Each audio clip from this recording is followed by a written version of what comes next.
Cassette 2, Side 2. Practice Test 4. You will hear a number of different recordings, and you will have to answer questions on what you hear.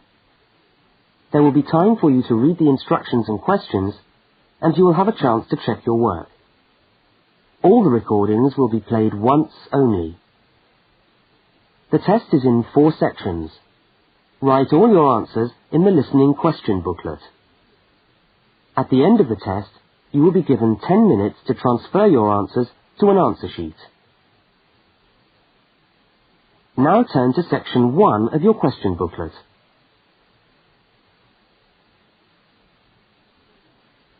Section 1. 2 students meet on the university campus. They start a conversation together. First, look at questions 1 to 5.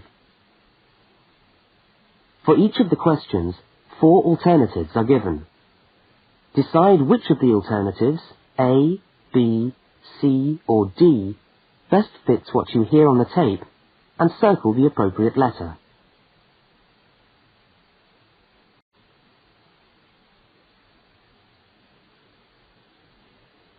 You will see that there is an example which has been done for you. On this occasion only, the conversation relating to the example will be played first.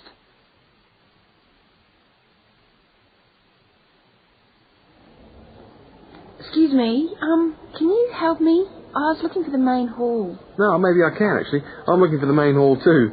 I think it's in the administration building. Are you a new student? Yeah, I am. The man says he's looking for the main hall too. So A has been circled. Now we shall begin. You should answer the questions as you listen, because you will not hear the recording a second time. Now listen carefully to the first conversation and answer questions 1 to 5.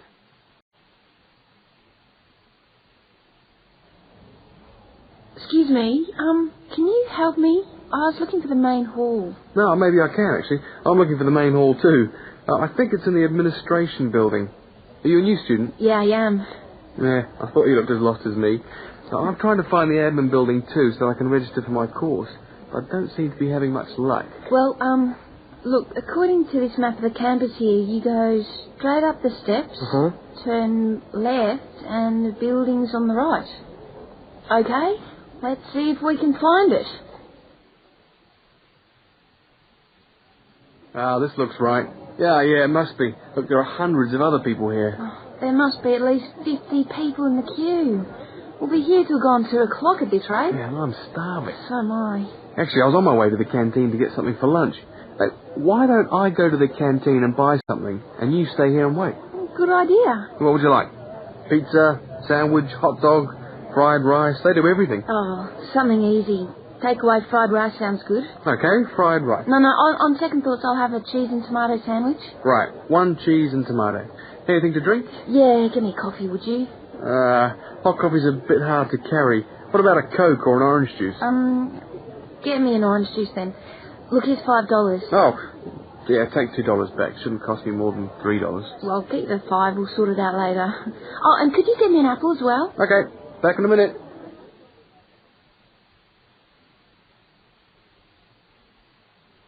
The woman speaks to the clerk about registering at university. Look at questions 6 to 10.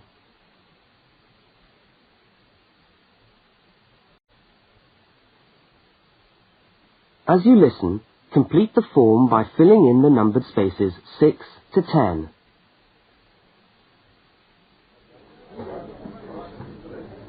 Oh, hello. I'm here to register for the first year law course. Oh, I'll just have to fill out this form for our records. What's your name? Julia Perkins. Can you spell that for me? Yeah, that's Julia Perkins.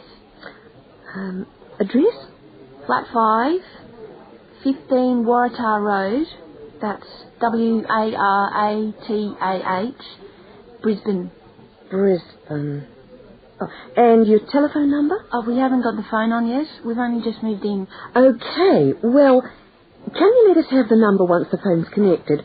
And I'll make a note here To be advised. And the course? Beg your pardon? What course are you doing? Oh, first year law? Right. Well, you'll have to go across to the law faculty and get this card stamped, and then you come back here with it and pay your union fee. Oh, thanks very much.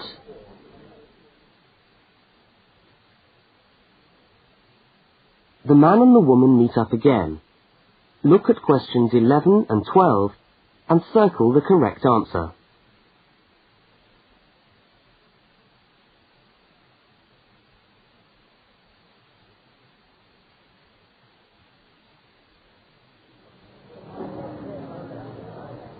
Oh, there you are. Oh, I thought you were never going to come back.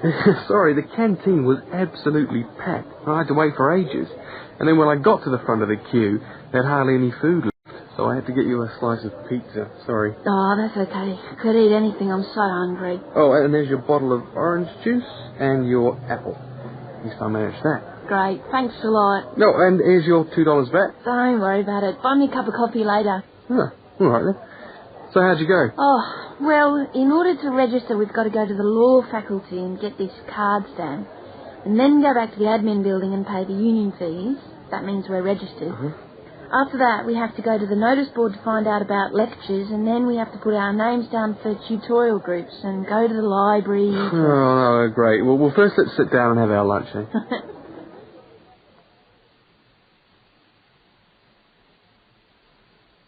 That is the end of section 1. You now have half a minute to check your answers.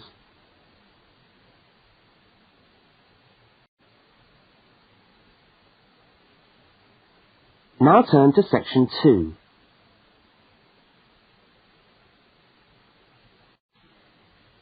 Section 2. You are going to hear a talk about banks in the UK. First, you have some time to look at questions 13 to 17.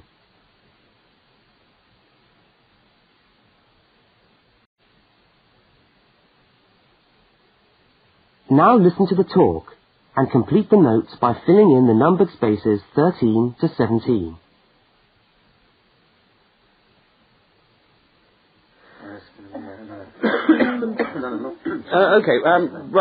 Thanks for turning up today. Thanks for turning up today to this short talk I'm going to give on student banking. Many of you are unfamiliar with the way banks work in this country, and today's talk should just give you a few starting points. I will, of course, answer any questions at the end. Right, well, as you probably know, you'll need to open a bank account while you're here, and it's the safest place to keep your money. And it's best to open an account with one of the major banks. You should each have a handout with the names and addresses. Yeah? Right. There's Barclays in Realty Square, National Westminster in Preston Park, Lloyd's in City Plaza, and Midland in Hope Street. Okay, all these banks offer special student accounts. However, it's important to note that as an international student, you'll not necessarily be eligible for all the facilities offered to resident students. Now, as an international student, you will need to provide evidence that you can fund yourself for however long your course lasts. Banks have different policies, and the services that they'll offer you will depend on your individual circumstances and on the discretion of the bank manager involved.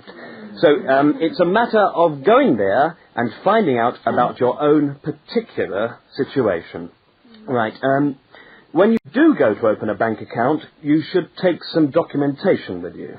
I've already mentioned that you must be able to support yourself. In addition to this, most banks ask you to bring your passport and your letter or certificate of enrolment. Okay? Now, by far the most useful type of account to open is a current account. When you do this, you will actually get what is called a student account, which is a current account with special concessions for students. When you open the account, the bank will give you a checkbook, and you can use this to draw money out as you need it. If you need to write checks in shops, you'll also need a check card. This is really an identity card. which guarantees that correctly written cheques up to the value stated on the card will be honoured by the bank. Okay? Everybody with me?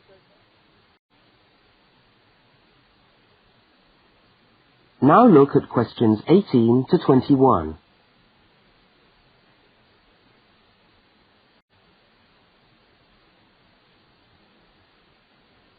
As you listen to the rest of the talk, complete the rest of the notes in the spaces numbered 18 to 21.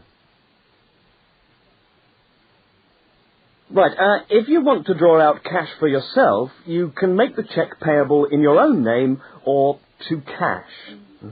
You can also withdraw cash from a cash point machine with a cash card. Now, these are extremely useful as they enable you to withdraw cash from your account during the day or at night. There is also another card called Switch or Delta, and you can use this to pay for things in shops. It takes the money right out of your account, so you don't need your chequebook. Now, you may want to take more money out of the bank than you have in it. This is called having an overdraft. Be very careful with this. You should not do this without permission from your bank. Overdrafts usually incur charges, though some banks offer interest-free overdrafts to some students. But find out before you get one, right? Well, that just leaves opening times. When can you go? Banks used to be open from 9:30 a.m. until 3:30 p.m. from Monday to Friday. But many main branches are now open until 4:30 or 5 p.m. on weekdays, and some of the bigger branches in London and other major cities are now open for a limited time on Saturdays. Okay, any questions? That is the end of section 2. You now have half a minute to check your answers.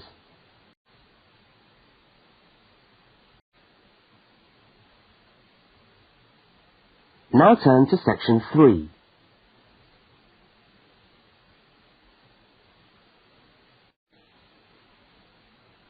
Section 3. Two students, Dawn and Ilmar, are discussing a project that they are working on together. First, you have some time to look at questions 22 to 25.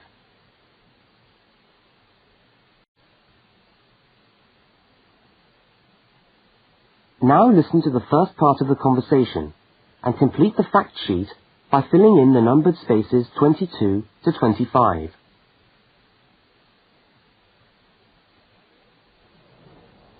Hi, Dawn. Oh, hi, Ilmar. I'm glad I've bumped into you. I've just found a great idea for the presentation we've got to do for Dr. Banks next month. What, the one on everyday objects? Yes.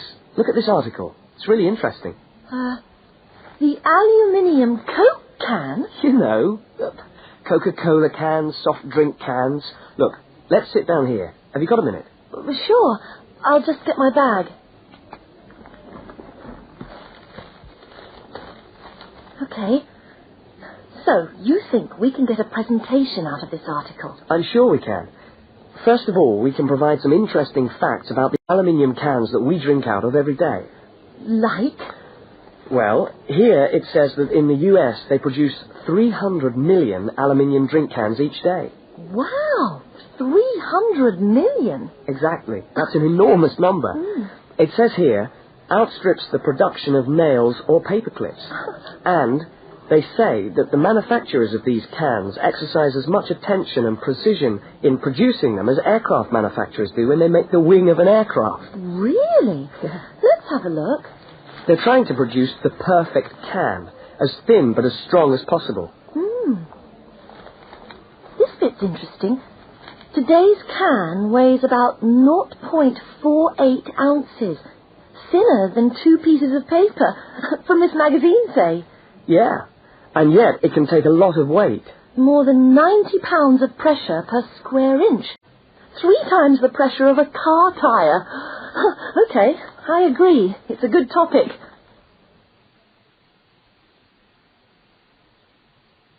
Now look at the diagram of the aluminium can and at questions 26 to 31.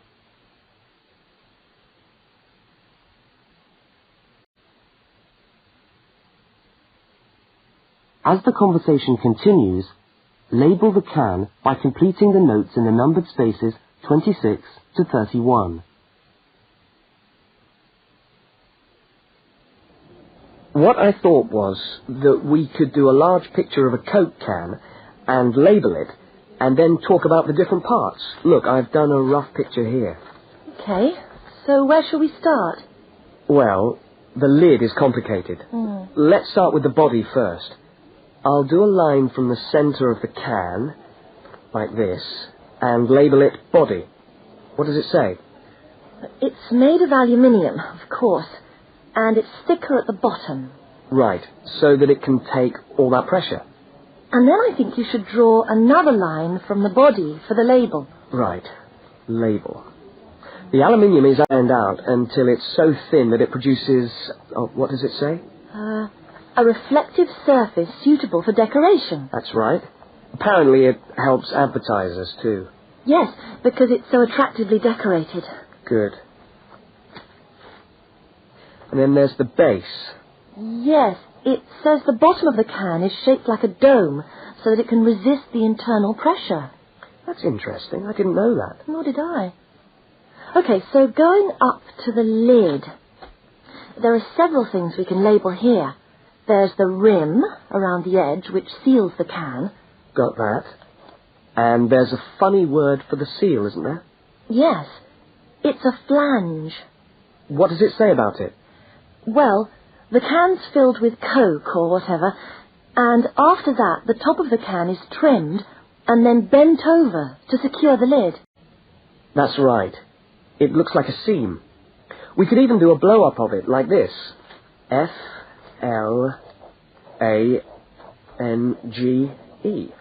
Yes, that would be clearer. I think we should label the lid itself and say that it constitutes 25% of the total weight. 25%? So it's stronger than the body of the can. So to save money, manufacturers make it smaller than the rest of the can. Didn't know that either. So, how do we open a can of Coke?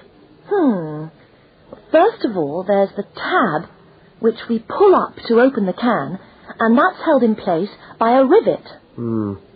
I think that's too small for us to include. I agree. But we can talk about it in the presentation. We can show the opening, though. That's the bit of the can that drops down into the drink when we pull the tab. Yeah, hopefully. Sometimes the tab just breaks off. I know. Anyway, the opening is scored so that it pushes in easily but doesn't detach itself. Okay. We can show that by drawing a shadow of it inside the can. Like this. I'll label it scored opening. Great. Well, I think we've got the basis of a really interesting presentation. Let's go and photocopy the article. Fine. I'll take it home and study it some more. That is the end of section 3. You now have half a minute to check your answers.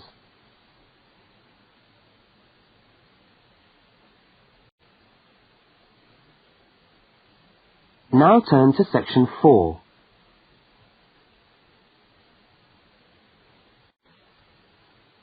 Section 4. You are going to hear part of a short university lecture. First, look at questions 32 to 42.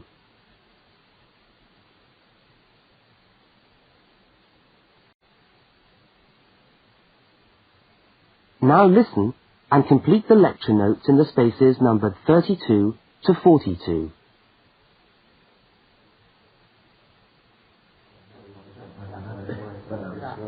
Good morning and welcome to the university's open day and to our mini lecture from the Sports Studies Department. Now, the purpose of this lecture is twofold. One, we want you to experience a university lecture to give you a taste of what listening to a university lecture is like. And two, we want you to find out something about the Sports Studies program at this university. So feel free to ask any questions during the talk and I'll do my best to answer them. Right, so what does a course in sports studies involve? Well, you wouldn't be blamed for not knowing the answer to this question because sports studies as a discipline is still comparatively new. But it's a growing area and one which is now firmly established at our university. Now, there are 3 distinct strands to sports studies, and you'd need to choose fairly early on just which direction you wanted to follow. And I'll just run over these now. Firstly, we've got the sports psychology strand. Secondly, we've got the sports management strand. And last but not least, there's the sports physiology strand. So just to recap, there's sports psychology, sports management, and sports physiology. Let's look first at psychology. Now, the people who study sports psych want to work with top athletes, and they're looking at what will take those athletes that 1% extra. What makes them win? When all other things are equal, physically all other things are equal, they want to know what are the mental factors involved. The sports psychologist works closely with the athlete through his or her training program and becomes an integral part of the team. In fact, you could say that they play just as important a role as the coach. So if you're interested in what makes people win, this could be the area for you. Now, secondly, we've got the strand which I refer to as sports management. And this goes hand in hand with the area of sports marketing. So you might like to think of this area as having 2 branches, management and marketing. On the management side, we look at issues relating to the running of sports clubs, management of athletes, that sort of thing. But then on the other side, we've got sports marketing. And this is the side that interests me more, because here we will look at the market forces behind sport. Questions like, why do people spend their money on a football match or a tennis game rather than, say, on buying a CD or going to the cinema? What are those market forces? Sport used to just compete with sport. Nowadays, it competes with other leisure activities. The spectators go to sport to be entertained rather than out of loyalty to a team. They want to have an evening out, and they don't want the cheap seats anymore. They want good seats. They want entertainment. And the professional sportsmen and women respond to this without question. They are there to give a performance. They provide the entertainment. So in the marketing course, we address all these commercial issues, and we look at how this hooks back into the management of sport. Now, the third branch of sports studies sometimes comes under another name and is also known as exercise science. And again here, we find that there are 2 distinct types of exercise science. The first is working very much at the macro level, what I call the huffing and puffing people. So this looks at fitness testing, body measurements, all that sort of thing. But the more interesting side of sports physiology, at least in my view, is the side that looks at the micro level, looking at cellular change. They're doing cellular research, looking at changes in body cells when the body is under stress. So that just about brings us to the end of our mini lecture for today. I hope you found it interesting. I look forward to seeing you all on our course next year. But feel free to come and talk to me if you want any more information. I'll be over at that notice board near the main entrance. Thank you very much.